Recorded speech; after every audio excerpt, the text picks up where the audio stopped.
Clappy. Yeah? Yeah. Welcome. I'm Sheila. This is Eric. And today we begin a series of videos that BOFT Films is going to be producing, sharing with you different elements of Civil War history in general. And today we are talking about Black Confederates. The Black Confederate myth, and whether they really existed or not, which mostly they didn't, but that's what we're going to dive into. So how does this start? Where does this come from? Why are we talking about this? It's a fairly recent invention. You know, in the years following the war, if you had somebody speaking favorably about an African American who had served in some way in the ranks, they certainly would have been clear about the fact that he was not a soldier, but that he was a slave. The story about the Black Confederate myth began as a way of, I think, almost making the story of the Confederacy a little more palatable, or to say, you know, slavery wasn't that bad if you had African Americans fighting to support the Confederacy. I think the genesis of it is in that. It's that the Confederacy really wasn't based almost solely on this racial hierarchy and the enslavement of millions of people. Of course, these men were serving, when in reality, if you look at who Black Confederates really were, they were enslaved people. And then you have to also concede the fact that they didn't really have a choice. They were being forced to do this. And it does stem out of these post-war, loyal slave, loyal Negro narratives. Forrest actually is a great place maybe to start this, because Forrest is someone who gets regularly talked about that, he took his slaves with him and they served. Well, Forrest admitted that. But that's not all that Forrest said. And Forrest, in a newspaper interview 3 years after the war, so this is 1868, said that he took 37 of his slaves with him.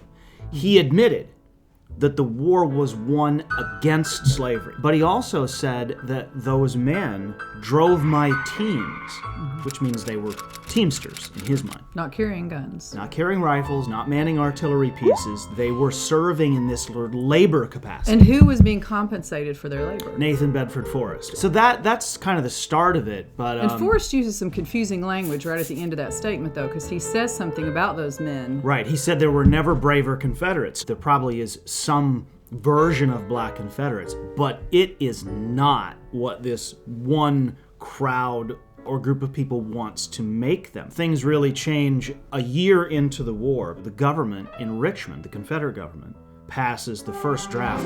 It's known as the Conscription Act, also would become known as the 20 Negro Law, which if you owned more than 20 slaves, you were exempted from service. There were men in the ranks who were listed as free men of color or mulattoes, biracial people. They were purged in early 62. They were forcibly mustered out of these units because the policy of the Confederate government was not to arm black men. And truthfully, even in units in the U.S. Army, in the early days, you weren't going to find men of color for the most part, right? Oh, that's right. And that all changes with the Emancipation Proclamation. With the Emancipation Proclamation.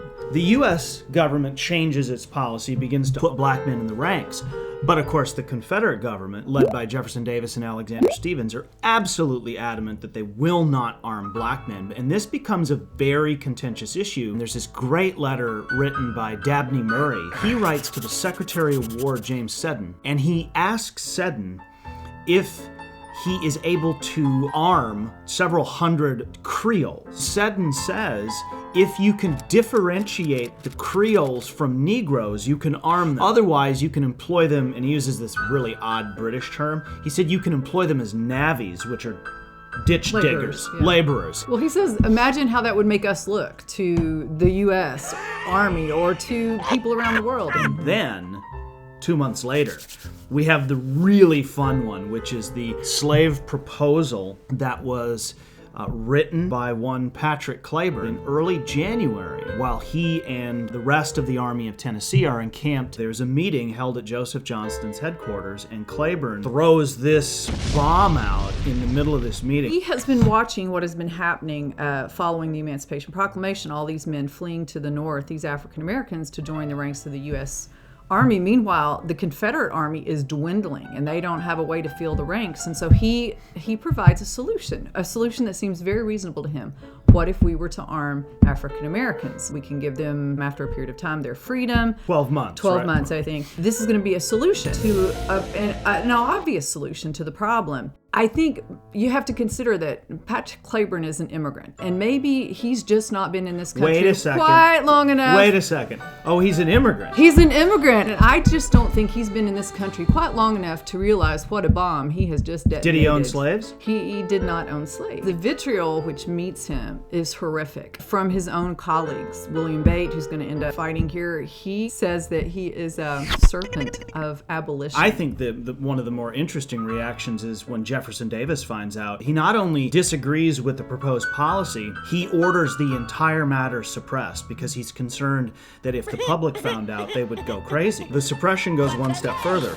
He orders all the documents destroyed. And in fact, the only reason that we know about it is one officer defied that order and kept a copy, and it was found in a desk drawer in San Francisco, almost 20 years actually, after the Civil War. There are soldiers, and I use that term literally, I think there were men who actually were operating as soldiers.